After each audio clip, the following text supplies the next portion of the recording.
नमस्कार दोस्तों, आप सभी का बहुत बहुत स्वागत है। आज की कहानी का शीर्षक है भाभी। तो चलिए शुरू करते हैं। अपनी सहेली के बेटे के विवाह में शामिल होकर मुंबई से कलकत्ता लौट रही थी कि रास्ते में नागपुर में रहने वाली भाभी चाची की बहू से मिलने का लोभ संवरण नहीं कर पाई। बचपन की कुछ यादों से वे इतनी जुड़ी थीं जो कि भुलाए नहीं भूल सकती। बिना किसी पूर्व योजना के पूर्व सूचना के रास्ते में ही उतर गई। मुंबई में ट्रेन में बैठने के बाद ही भाभी से मिलने का मन बनाया था। घर का पता तो मुझे मालूम ही था, आखिर जन्म के बाद 19 साल मैंने वहीं गुजारे थे। हमारा संयुक्त परिवार था। पिताजी की नौकरी के कारण बाद में हम गाजियाबाद आ गए थे। उसके बाद इधर उधर से उनके बारे में सूचना मिलती रही, लेकिन मेरा कभी उनसे मिलना नहीं हुआ था। आज 25 साल बाद उसी घर में जाते हुए अजीब सा लग रहा था। इतने सालों में भाभी में बहुत परिवर्तन आ गया होगा, पता नहीं हम एक दूसरे को पहचानेंगे भी या नहीं, यही सोचकर उनसे मिलने की उत्सुकता बढ़ती जा रही थी। अचानक पहुंचकर मैं उनको हैरान कर देना चाह रही थी। स्टेशन से जब ऑटो लेकर घर की ओर चली तो नागपुर का पूरा नक्शा ही बदला हुआ था। जो सड़कें उस जमाने में सूनी रहती थीं, उनमें पैदल चलना तो संभव ही नहीं दिख रहा था। बड़ी बड़ी अट्टालिकाओं से शहर पटा पड़ा था। पहले जहां कारों की संख्या सीमित दिखाई पड़ती थी, अब उनकी संख्या अनगिनत हो गई थी। घर को पहचानने में भी दिक्कत हुई। आसपास की खाली जमीन पर अस्पताल और शॉपिंग मॉल ने कब्जा कर रखा था। आखिर घूमते घुमाते घर पहुंच ही गई। घर के बाहर के नक्शे में कोई परिवर्तन नहीं था, इसलिए तुरंत पहचान गई। आगे क्या होगा, उसकी अनुभूति से ही धड़कनें तेज होने लगीं। डोरबेल बजाई, दरवाजा खुला, सामने भाभी खड़ी थीं। बालों में बहुत सफेदी आ गई थी, लेकिन मुझे पहचानने में दिक्कत नहीं हुई। उनको देखकर मेरे चेहरे पर मुस्कान तैर गई, लेकिन उनकी प्रतिक्रिया से लग रहा था कि वे मुझे पहचानने की असफल कोशिश कर रही थीं। उन्हें अधिक समय दुविधा की स्थिति में न रखकर मैंने कहा, भाभी, मैं संगीता। थोड़ी देर वे सोच में पड़ गईं, फिर खुशी से बोली, अरे दीदी, आप अचानक कैसे? खबर क्यों नहीं की? मैं स्टेशन लेने आ जाती। कितने सालों बाद मिले हैं। उन्होंने मुझे गले से लगा लिया और हाथ पकड़कर घर के अंदर ले गईं। अंदर का नक्शा पूरी तरह से बदला हुआ था। चाचा चाची तो कब के भगवान को प्यारे हो गए थे। 2 नंदे थीं, उनका विवाह हो चुका था। भाभी की बेटी की भी शादी हो गई थी। एक बेटा था जो दफ्तर गया हुआ था। मेरे बैठते ही वे चाय बनाकर ले आईं। चाय पीते पीते मैंने उनको भरपूर नजरों से देखा। मक्खन की तरह गोरा चेहरा अपनी चिकनाई खोकर पाषाण जैसा कठोर और भावहीन हो गया था। पथराई हुई आंखें, जैसे उनकी चमक को ग्रहण लगे वर्षों बीत चुके हों। सलवटे पड़ी हुई सूती सफेद साड़ी, जैसे कभी उसने कल्फ के दर्शन ही न किए हों। कुल मिलाकर उनकी स्थिति उस समय से बिल्कुल विपरीत थी जब वे ब्याह कर इस घर में आई थीं। मैं उन्हें देखने में इतनी खो गई थी कि उनकी क्या प्रतिक्रिया होगी, इसका ध्यान ही नहीं रहा। उनकी आवाज से चौंकी, दीदी, किस सोच में पड़ गई हैं? पहले मुझे देखा नहीं है क्या? नहाकर थोड़ा आराम कर लीजिए ताकि रास्ते की थकान उतर जाए, फिर जी भर के बातें करेंगे। चाय खत्म हो गई थी। मैं झेप कर उठी और कपड़े निकालकर बाथरूम में घुस गई। शादी और सफर की थकान से सच में बदन बिल्कुल निढाल हो रहा था। लेट तो गई, लेकिन आंखों में नींद के स्थान पर 25 साल पुराने अतीत के पन्ने एक एक करके आंखों के सामने तैरने लगे। मेरे चचेरे भाई का विवाह इन्हीं भाभी से हुआ था। चाचा की पहली पत्नी से मेरा इकलौता भाई हुआ था। वह अन्य दोनों सौतेली बहनों से भिन्न था। देखने और स्वभाव दोनों में उसका अपनी बहनों से अधिक मुझसे स्नेह था, क्योंकि उसकी सौतेली बहनें उससे सौतेला व्यवहार करती थीं। उसकी माँ के गुण उनमें कूट कूट कर भरे थे। मेरी माँ की भी उसकी सगी माँ से बहुत आत्मीयता थी, इसलिए वे उसको अपने बड़े बेटे का दर्जा देती थीं। उस जमाने में अधिकतर जैसे ही लड़का व्यवसाय में लगा कि उसके विवाह के लिए रिश्ते आने लगते थे। भाई एक तो बहुत मनमोहक व्यक्तित्व का मालिक था, दूसरा उसने चाचा के व्यवसाय को भी संभाल लिया था। इसलिए जब भाभी के परिवार की ओर से विवाह का प्रस्ताव आया तो चाचा मना नहीं कर पाए। उन दिनों घर के पुरुष ही लड़की देखने जाते थे, इसलिए भाई के साथ चाचा और मेरे पापा लड़की देखने गए। उनको सब ठीक लगा और भाई ने भी अपने चेहरे के हावभाव से हाँ की मुहर लगा दी तो वे नेग करके शगुन के फल, मिठाई और उपहारों से लदे हुए घर लौटे तो हमारी खुशी का ठिकाना नहीं रहा। भाई जब हमसे मिलने आया तो बहुत शर्मा रहा था। हमारे पूछने पर कि कैसी हैं भाभी, तो उसके मुंह से निकल गया, बहुत सुंदर है। उसके चेहरे की लजीली खुशी देखते ही बन रही थी। देखते ही देखते विवाह का दिन भी आ गया। उन दिनों औरतें बारात में नहीं जाया करती थीं। हम बेसब्री से भाभी के आने की प्रतीक्षा करने लगे। आखिर इंतजार की घड़ियां समाप्त हुईं और लंबा घूंघट काढ़े भाभी भाई के पीछे पीछे आ गईं। चाची ने उन्हें औरतों के झुंड के बीचों बीच बैठा दिया। मुंह दिखाई की रस्म अदायगी शुरू हो गई। पहली बार ही जब उनका घूंघट उठाया गया तो मैं उनका चेहरा देखने का मौका हाथ से जाने नहीं देना चाहती थी और जब मैंने उन्हें देखा तो मैं देखती ही रह गई, उस अद्भुत सौंदर्य की स्वामिनी को। मक्खन सा झक सफेद रंग, बेदाग और लावण्यपूर्ण चेहरा, आंखों में हजार सपने लिए सपनीली आंखें, चौड़ा माथा, काले घने बालों का बड़ा सा जूड़ा तथा खुशी से उनका चेहरा और भी दपद पा रहा था। वे कुल मिलाकर किसी अप्सरा से कम नहीं लग रही थीं। सभी औरतें आपस में उनकी सुंदरता की चर्चा करने लगीं। भाई विजयी मुस्कान के साथ इधर उधर घूम रहा था। इससे पहले उसे कभी इतना खुश नहीं देखा था। उसको देखकर हमने सोचा, माँ तो जन्म देते ही दुनिया से विदा हो गई थी, चलो कम से कम अपनी पत्नी का तो वह सुख देखेगा। विवाह के समय भाभी मात्र 16 साल की थी, मेरी हमउम्र। चाची को उनका रूप फूटी आंखों नहीं सुहाया क्योंकि अपनी बदसूरती को लेकर वे हमेशा कुंठित रहती थीं। अपना आक्रोश जब तब भाभी के क्रियाकलापों में मीनमेख निकालकर शांत करती थीं। कभी कोई उनके रूप की प्रशंसा करता तो छूटते ही बोले बिना नहीं रहती थीं, रूप के साथ थोड़े गुण भी तो होने चाहिए थे, किसी काम के योग्य नहीं है। दोनों नंदे भी कटाक्ष करने में नहीं चूकती थीं। बेचारी चुपचाप सब सुन लेती थीं, लेकिन उसकी भरपाई भाई से हो जाती थी। हम भी मूकदर्शक बने सब देखते रहते थे। कभी भी भाभी मेरे व माँ के पास आकर अपना मन हल्का कर लेती थीं। लेकिन माँ भी असहाय थी क्योंकि चाची के सामने बोलने की किसी की हिम्मत नहीं थी। मैं मन ही मन सोचती, मेरी हमउम्र भाभी और मेरे जीवन में कितना अंतर है। शादी के बाद ऐसा जीवन जीने से तो कुंवारा रहना ही अच्छा है। मेरे पिता पढ़े लिखे होने के कारण आधुनिक विचारधारा के थे। इतनी कम उम्र में मैं अपने विवाह की कल्पना नहीं कर सकती थी। भाभी के पिता के लिए लगता है, उनके रूप की सुरक्षा करना कठिन हो गया था, जो बेटी का विवाह करके अपने कर्तव्यों से उन्होंने छुटकारा पा लिया। भाभी ने 8वीं की परीक्षा दी ही थी अभी।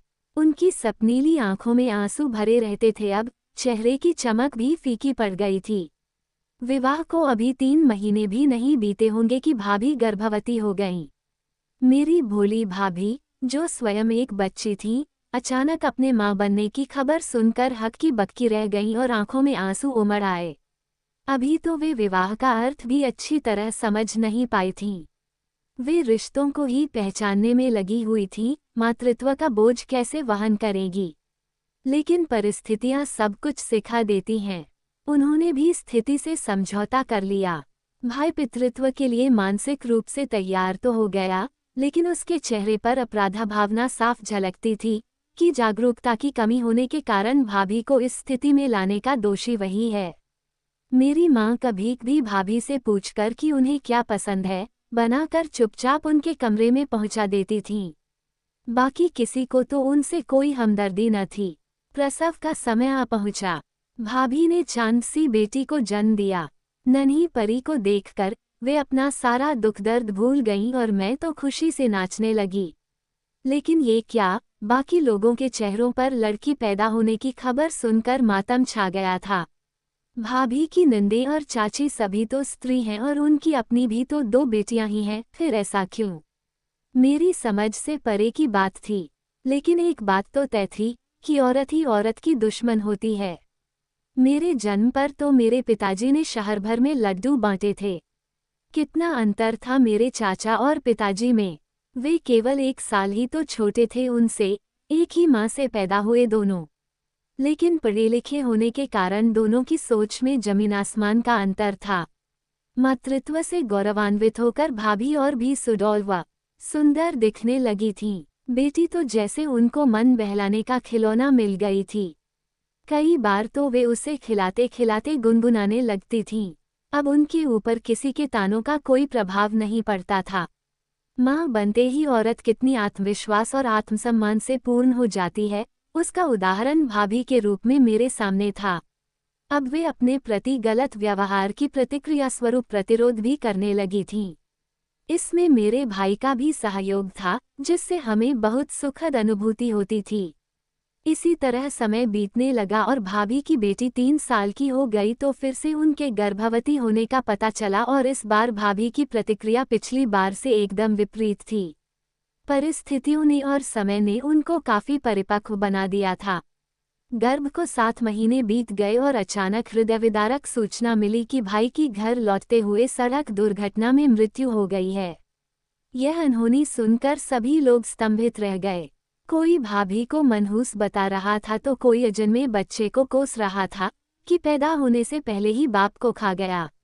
ये किसी ने नहीं सोचा कि पतिविहीन भाभी और बाप के बिना बच्चे की जिंदगी में कितना अंधेरा हो गया है। उनसे किसी को सहानुभूति नहीं थी। समाज का ये रूप देखकर मैं कांप उठी और सोच में पड़ गई कि यदि भाई कम उम्र लिखवा कर लाए हैं या किसी की गलती से दुर्घटना में वे मारे गए हैं तो इसमें भाभी का क्या दोष। इस दोष से पुरुष जाति क्यों वंचित रहती है। एक एक करके उनके सारे सुहाग चिन्ह धो पोंछ दिए गए। उनके सुंदर कोमल हाथ, जो हर समय मीनाकारी वाली चूड़ियों से सजे रहते थे, वे खाली कर दिए गए। उन्हें सफ़ेद साड़ी पहनने को दी गई। भाभी के विवाह की कुछ साड़ियों की तो अभी तय भी नहीं खुल पाई थी। वे तो जैसे पत्थर सी बेजान हो गई थीं और जड़वत सभी क्रियाकलापों को निशब्द देखती रहीं। वे स्वीकार ही नहीं कर पा रही थीं कि उनकी दुनिया उजड़ चुकी थी। एक भाई ही तो थे जिनके कारण वे सब कुछ सहकर भी खुश रहती थीं। उनके बिना वे कैसे जीवित रहेंगी। मेरा हृदय तो चीत्कार करने लगा कि भाभी की ऐसी दशा क्यों की जा रही थी। उनका कसूर क्या था। पत्नी की मृत्यु के बाद पुरुष पर न तो लांछन लगाए जाते हैं, न ही उनके स्वरूप में कोई बदलाव आता है। भाभी के मायके वाले भाई की 13वीं पर आए और उन्हें साथ ले गए कि वे यहाँ के वातावरण में भाई को याद करके तनाव में और दुखी रहेंगी, जिससे आने वाले बच्चे और भाभी के स्वास्थ्य पर बुरा असर पड़ेगा। सबने सहर्ष उनको भेज दिया ये सोचकर कि जिम्मेदारी से मुक्ति मिली। कुछ दिनों बाद उनके पिताजी का पत्र आया कि वे भाभी का प्रसव वहीं करवाना चाहते हैं। किसी ने कोई ऐतराज नहीं किया और फिर यह खबर आई कि भाभी के बेटा हुआ है।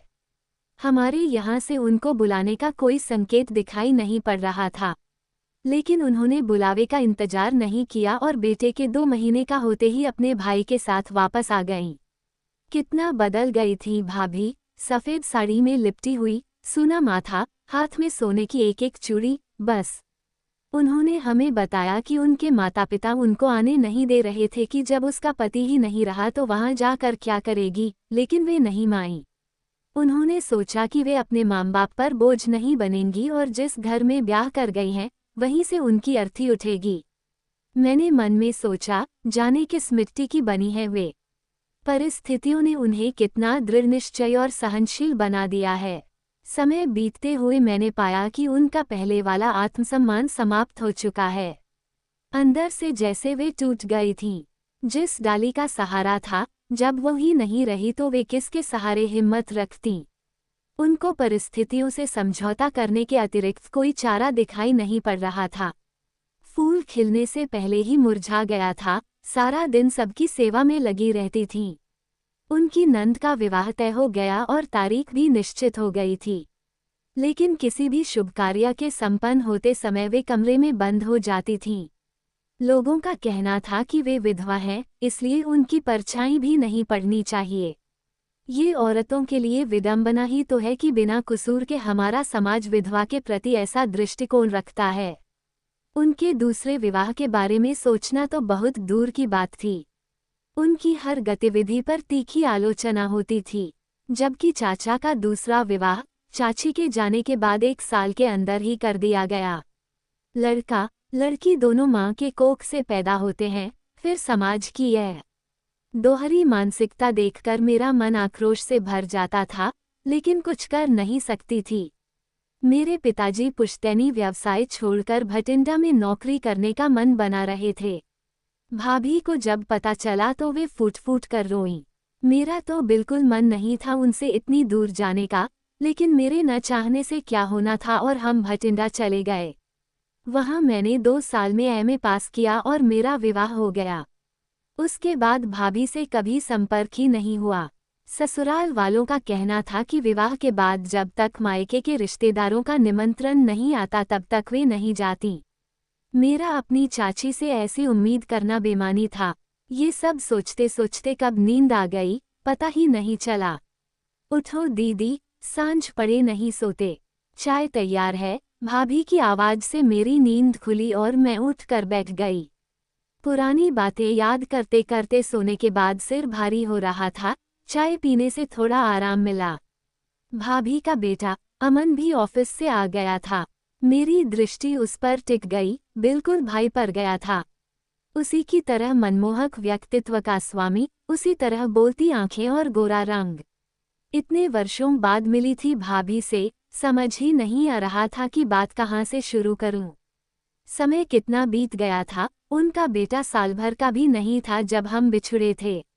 आज इतना बड़ा हो गया है। पूछना चाह रही थी उनसे कि इतने अंतराल तक उनका वक्त कैसे बीता। बहुत कुछ तो उनके बाहरी आवरण ने बता दिया था कि वे उसी में जी रही हैं जिसमें मैं उनको छोड़कर गई थी। इससे पहले कि मैं बातों का सिलसिला शुरू करूं, भाभी का स्वर सुनाई दिया, दामाद जी क्यों नहीं आए? क्या नाम है बेटी का? क्या कर रही है आजकल? उसे क्यों नहीं लाई? इतने सारे प्रश्न उन्होंने एक साथ पूछ डाले। मैंने सिलसिलेवार उत्तर दिया, इनको तो अपने काम से फुर्सत नहीं है। अंजलि के इम्तिहान चल रहे थे, इसलिए भी इनका आना नहीं हुआ। वैसे भी मेरी सहेली के बेटे की शादी थी, इनका आना जरूरी भी नहीं था। और भाभी, आप कैसे हो? इतने साल मिले नहीं, लेकिन आपकी याद बराबर आती रही। आपकी बेटी के विवाह में भी चाची ने नहीं बुलाया। मेरा बहुत मन था आने का, कैसी है वह? मैंने सोचने में और समय बर्बाद न करते हुए पूछा। क्या करती मैं, अपनी बेटी की शादी में भी औरों पर आश्रित थी। मैं चाहती तो बहुत थी, कहकर वे शून्य में खो गईं। चलो, अब चाचा चाची तो रहे नहीं, अमन के विवाह में आप नहीं बुलाएंगी तो भी आऊंगी। अब तो विवाह के लायक वह भी हो गया है। मैं भी अपनी जिम्मेदारी से मुक्त होना चाह रही हूँ, उन्होंने संक्षिप्त उत्तर देते हुए लंबी सांस ली। एक बात पूछूं, भाभी, आपको भाई की याद तो बहुत आती होगी। मैंने सकुचाते हुए उन्हें टटोला। हाँ दीदी, लेकिन यादों के सहारे कब तक जी सकते हैं? जीवन की कड़वी सच्चाइयां यादों के सहारे तो नहीं झेली जाती। अकेली औरत का जीवन कितना दूभर होता है। बिना किसी के सहारे के जीना भी तो बहुत कठिन है। वे तो चले गए, लेकिन मुझे तो सारी जिम्मेदारी अकेले संभालनी पड़ी। अंदर से रोती थी और बच्चों के सामने हंसती थी कि उनका मन दुखी न हो, वे अपने को अनाथ न समझें। एक सांस में वे बोली, जैसे उन्हें कोई अपना मिला, दिल हल्का करने के लिए। हाँ भाभी, आप सही हैं। जब भी ये ऑफिस टूर पर चले जाते हैं तब अपने को असहाय महसूस करती हूँ मैं भी। एक बात पूछूं, बुरा तो नहीं मानेंगी? कभी आपको किसी पुरुष साथी की आवश्यकता नहीं पड़ी? मेरी हिम्मत उनकी बातों से बढ़ गई थी। क्या बताऊं दीदी, जब मन बहुत उदास होता था तो लगता था किसी के कंधे पर सिर रखकर खूब रोऊं और वो कंधा पुरुष का हो, तभी हम सुरक्षित महसूस कर सकते हैं। उसके बिना औरत बहुत अकेली है, उन्होंने बिना संकोच के कहा। आपने कभी दूसरे विवाह के बारे में नहीं सोचा? मेरी हिम्मत बढ़ती जा रही थी। कुछ सोचते हुए वे बोली, क्यों नहीं दीदी, पुरुषों की तरह औरतों की भी तो तन की भूख होती है, बल्कि उनको तो मानसिक, आर्थिक सहारे के साथ साथ सामाजिक सुरक्षा की भी बहुत जरूरत होती है। मेरी उम्र ही क्या थी उस समय, लेकिन जब मैं पढ़ी लिखी न होने के कारण आर्थिक रूप से दूसरों पर आश्रित थी, तो कर भी क्या सकती थी। इसलिए मैंने सबके विरुद्ध होकर अपने गहने बेचकर अरुण को पढ़ाया, जिससे वह आत्मनिर्भर होकर अपने निर्णय स्वयं ले सके। समय का कुछ भी भरोसा नहीं, कब करवट बदले। उनका बेबाक उत्तर सुनकर मैं अचंभित रह गई और मेरा मन करुणा से भर आया। सच में जिस उम्र में वे विधवा हुई थी उस उम्र में तो आजकल कोई विवाह के बारे में सोचता भी नहीं है। उन्होंने इतना समय अपनी इच्छाओं का दमन करके कैसे काटा होगा, सोचकर ही मैं सिहर उठी थी। हाँ भाभी, आजकल तो पति की मृत्यु के बाद भी उनके बाहरी आवरण में और क्रियाकलापों में विशेष परिवर्तन नहीं आता और पुनर्विवाह में भी कोई अड़चन नहीं डालता। पढ़ी लिखी होने के कारण आत्मविश्वास और आत्मसम्मान के साथ जीती हैं, होना भी यही चाहिए। आखिर उनको किस गलती की सजा दी जाए। बस अब तो मैं थक गई हूँ। मुझे अकेली देखकर लोग वासना भरी नज़रों से देखते हैं। कुछ अपने खास रिश्तेदारों के भी मैंने असली चेहरे देख लिए तुम्हारे भाई के जाने के बाद। अब तो अमन के विवाह के बाद मैं संसार से मुक्ति पाना चाहती हूँ। कहते कहते भाभी की आंखों से आंसू बहने लगे। समझ नहीं आ रहा था कि ऐसा न करने के लिए कहकर उनका दुख बढ़ाऊंगी या सांत्वना दूंगी। मैं शब्दहीन उनसे लिपट गई और वे अपना दुख आंसुओं के सहारे हल्का करती रहीं। ऐसा लग रहा था कि बरसों से रुके हुए आंसू मेरे कंधे का सहारा पाकर निर्बाध गति से बह रहे थे और मैंने भी उनके आंसू बहने दिए। अगले दिन ही मुझे लौटना था। भाभी से जल्दी ही मिलने का तथा अधिक दिन उनके साथ रहने का वादा करके मैं भारी मन से ट्रेन में बैठ गई। भाभी अमन के साथ मुझे छोड़ने के लिए स्टेशन आई थीं। ट्रेन के दरवाजे पर खड़े होकर हाथ हिलाते हुए उनके चेहरे की चमक देखकर मुझे सुकून मिला कि चलो, मैंने उनसे मिलकर उनके मन का बोझ तो हल्का किया और इसके साथ मैं अपने गंतव्य की ओर रवाना हो गई। दोस्तों, ये थी आज की कहानी। पसंद आए तो कमेंट्स, लाइक और शेयर जरूर कीजिएगा और चैनल पर नए हो तो सब्सक्राइब जरूर कीजिएगा। तो मिलते हैं एक नई कहानी के साथ। चैनल पर बने रहने के लिए बहुत बहुत धन्यवाद।